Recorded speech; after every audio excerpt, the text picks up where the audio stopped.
Voilà, première démonstration de cette maquette au 1/200, représentant de manière plus détaillée les deux grands navires de la seconde phase du projet Galactic Godesarc, du projet 2GA.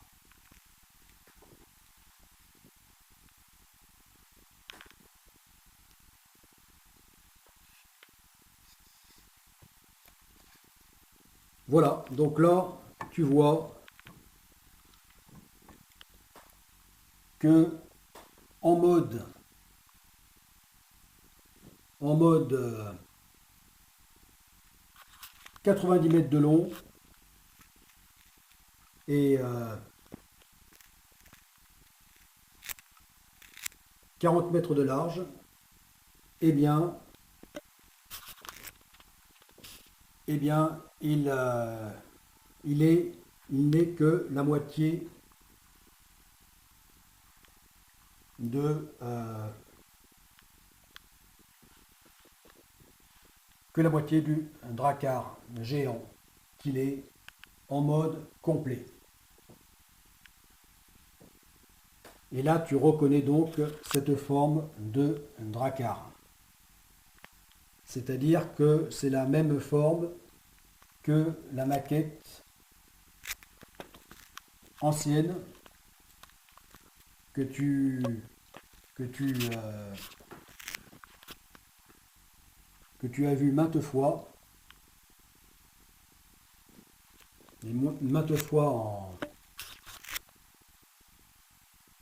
en modelage, on pourrait dire, à force d'être faite et refaite, pour aboutir donc à la forme de Drakkar que tu as vu dans les toutes dernières vidéos.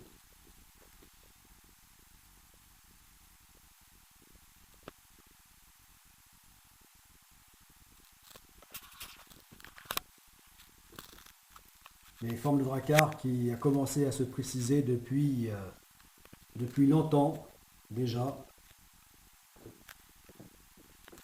à travers de multiples vidéos.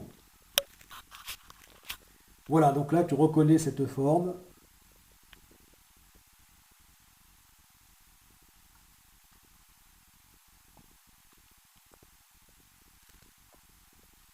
Alors là, donc je le sépare, et assis, comme ça, il est en mode toujours 90 mètres de long, mais seulement 20 mètres de large. Voilà, 20 mètres de large.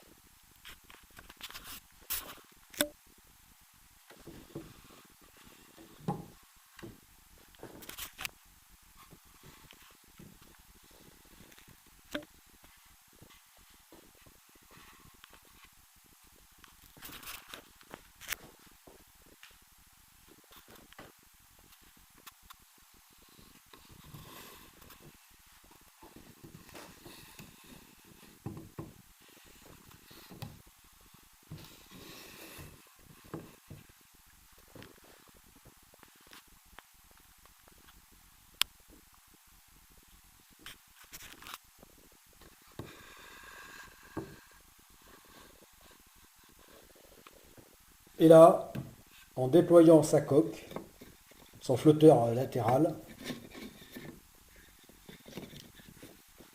eh bien, il sera en mode Prao.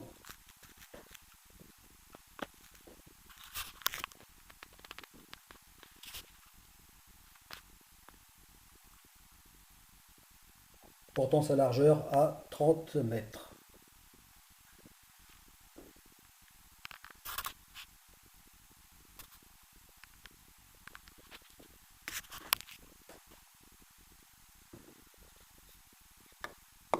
Coque latérale longue de 36 mètres.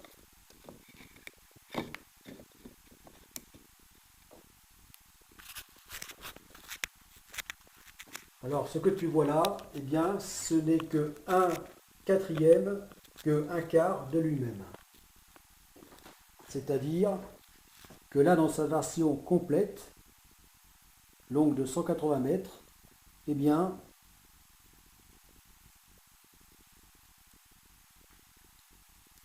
tous les éléments se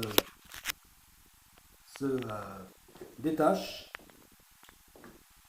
pour former chacun une unité distincte, unité autonome, c'est-à-dire former chacun un navire. Un navire que voici.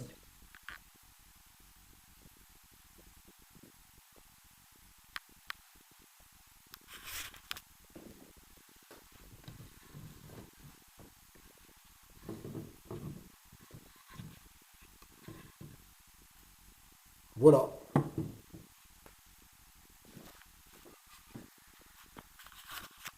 Alors ici, c'est l'emplacement, conformément donc à la maquette au 1/400e. Eh bien, donc la maquette du Drakkar géant futuriste, eh bien, ici se trouve donc en emplacement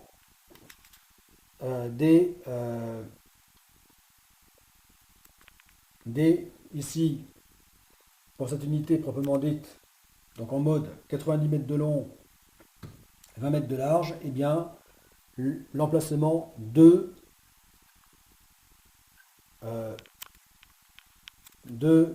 la voile rigide, la voile cylindrique, rigide tournante.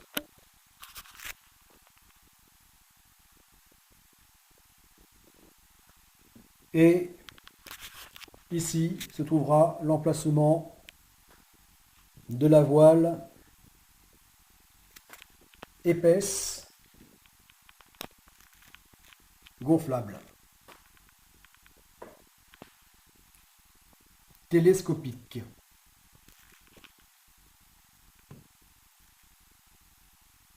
Voilà. Donc ici se trouveront donc ces deux types de propulsion vélique.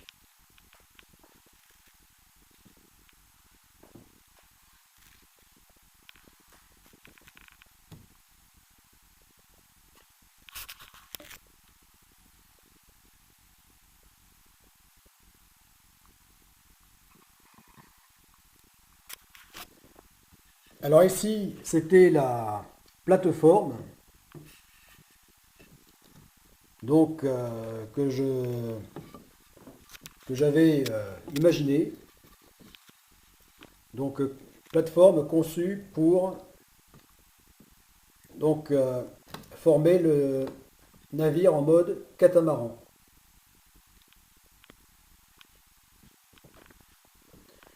Enfin une demi-plateforme, puisque symétriquement, comme tu l'as vu tout à l'heure, il y avait aussi l'autre. Donc ces deux demi-plateformes, par assemblage en mode catamaran, n'en formaient plus qu'une. Une large plateforme de 14 mètres, large de 14 mètres, donc portant, comme je disais, la largeur à 54 mètres, donc en mode catamaran. Voilà. Seulement ce concept de plateforme en plus devait pouvoir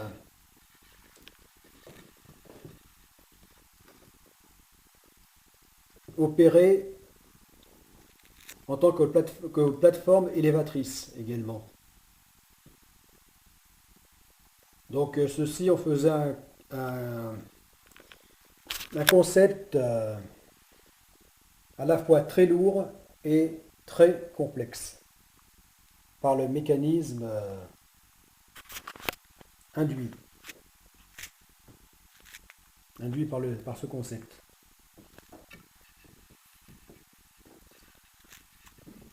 Alors l'idée était que cette plateforme élévatrice puisse descendre au fond de la coque, et même plus bas, de façon à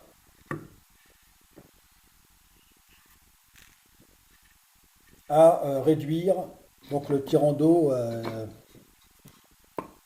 du navire. Réduire encore plus que lorsqu'il est à son mode minimal.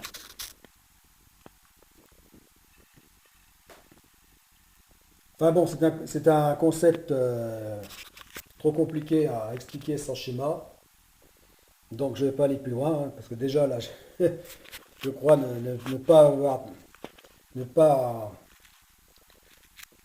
ne pas du tout arriver à bien expliquer. Voilà, donc je vais arrêter là. Mais c'est un concept déjà existant pour des navires de charge, militaires plus précisément, et de taille plus petite. Voilà, des navires conçus pour les forces navales amphibies, dites amphibies. Voilà, c'est-à-dire des navires capables de charger du matériel, c'est-à-dire véhicules, tanks et autres engins, de pouvoir les charger sur de grands navires en mer, donc au large, et, euh, et donc, donc embarquer tous ces engins chargés et venir s'échouer sur des plages. Venir s'échouer sur des plages ou allant normalement dans un port. Et donc pour débarquer tout ce matériel.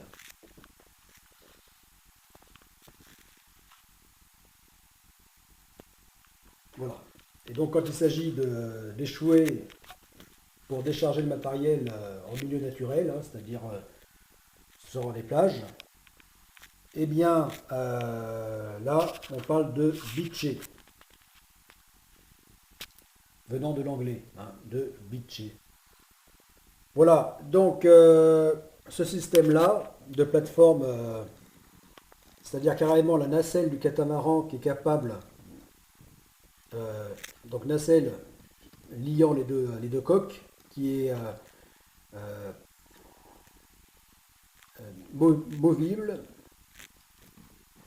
et mobile, qui est mobile et donc capable de elle-même de servir de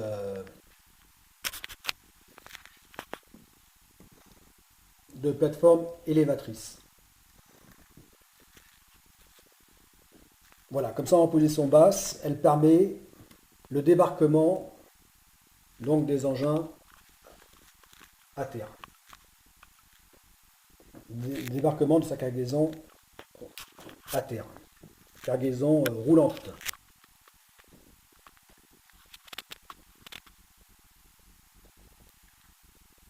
Voilà.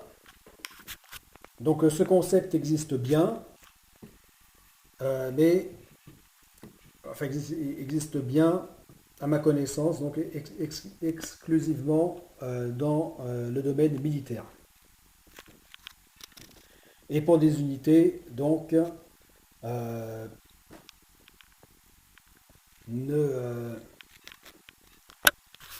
l'heure actuelle, ne dépassant pas la trentaine de mètres. Voilà. Alors, cette idée était très intéressante. C'est pour ça que j'ai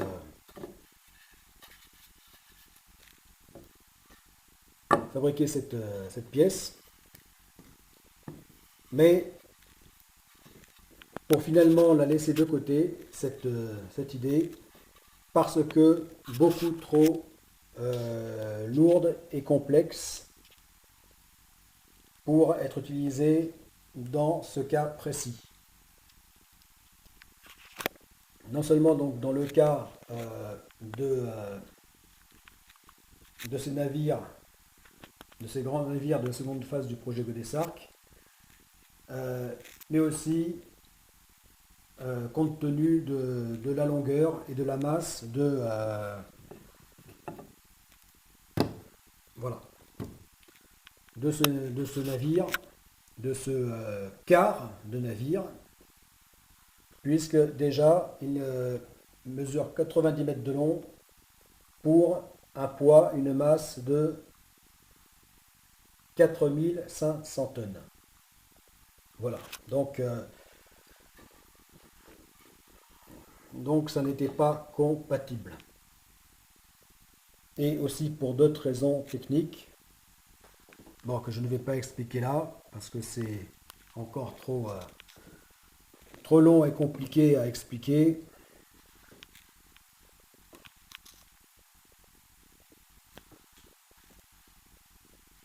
Voilà. Donc, au lieu de cette immense plateforme élévatrice, eh bien, la enfin, plateforme servant en même temps donc d'ascenseur et de hangar,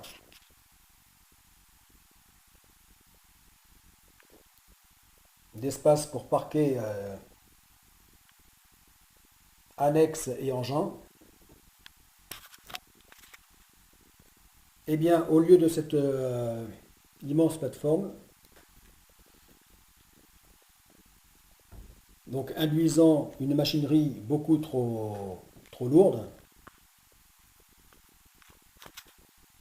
autre raison aussi pour laquelle donc pour lesquelles je ne continue pas avec ce concept, eh bien, donc j'opte là pour donc un système de liaison, simplement, il se fera par des bras télescopiques. Comme ça, ils permettront de toujours, comme c'est le concept depuis longtemps déjà, de, de, euh, de permettre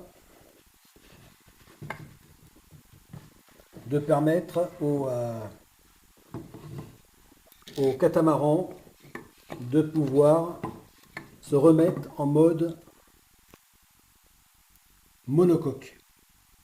En mode monocoque, ce qui n'était pas le cas avec ce système de vastes nacelles, plateformes élévatrices.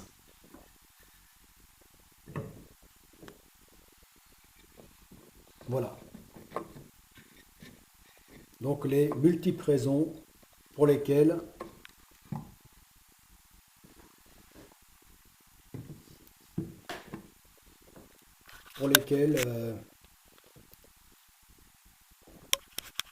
le système de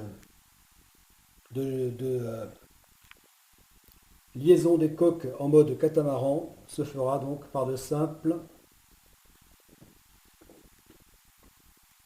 tubes télescopiques.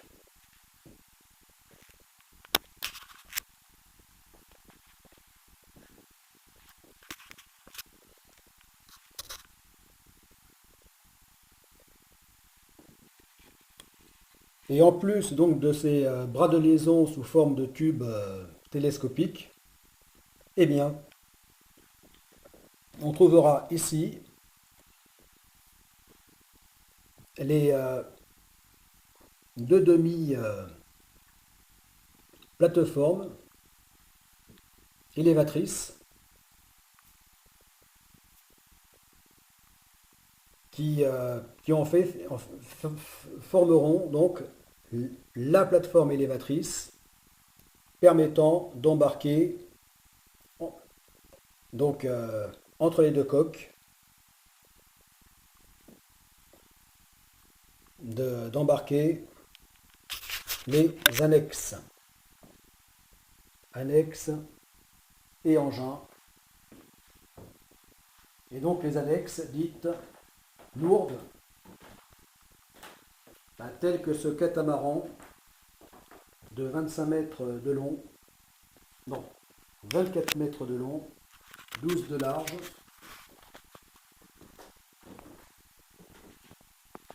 pour un poids de 180 tonnes.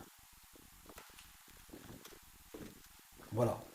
Donc il correspondra aux dimensions maximales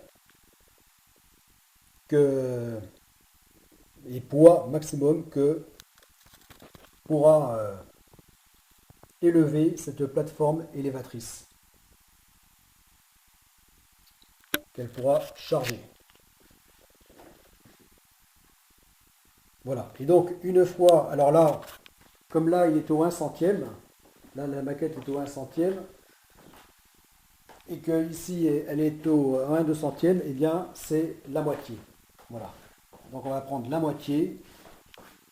Voilà, la moitié. La moitié, donc ici. Donc voilà, là c'est le catamaran. Donc au 1 2 centième, comme cette maquette. Voilà. Donc il arrivera entre les deux coques. Comme ça. Donc flottera au-dessus de la plateforme à la position la plus basse. Une fois dessus, la plateforme élévatrice montera jusqu'au pont supérieur.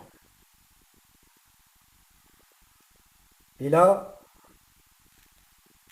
au moyen donc des tubes des bras tubes de liaison télescopiques, eh bien, donc les deux coques se rapprocheront jusqu'à se joindre. Voilà.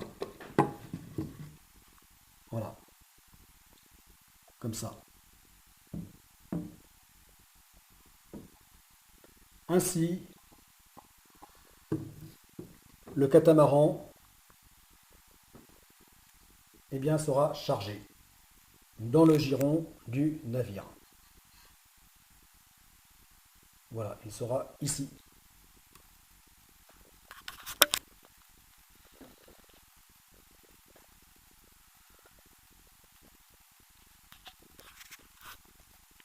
Voilà, mais en plus des maquettes, j'ai fait et mes travaux propres, comme ici.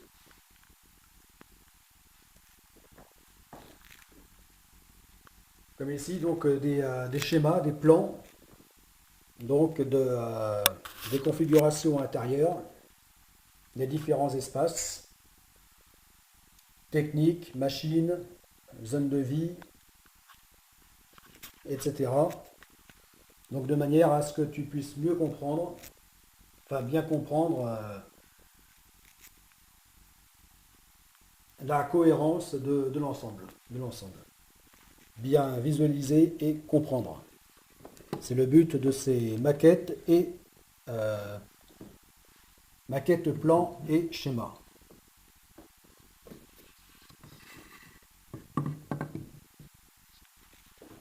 Voilà.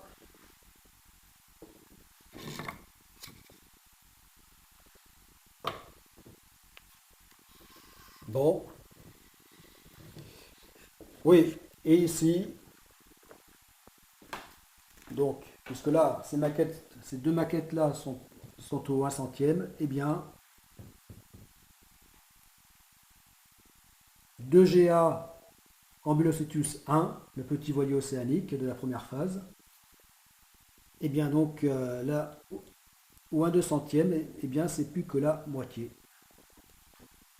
Voilà, donc au 1 2 centième, elle est aussi petite que ça. Voilà, 10 mètres 50 à côté de 90 mètres de longueur. Donc Voilà, donc les embarcations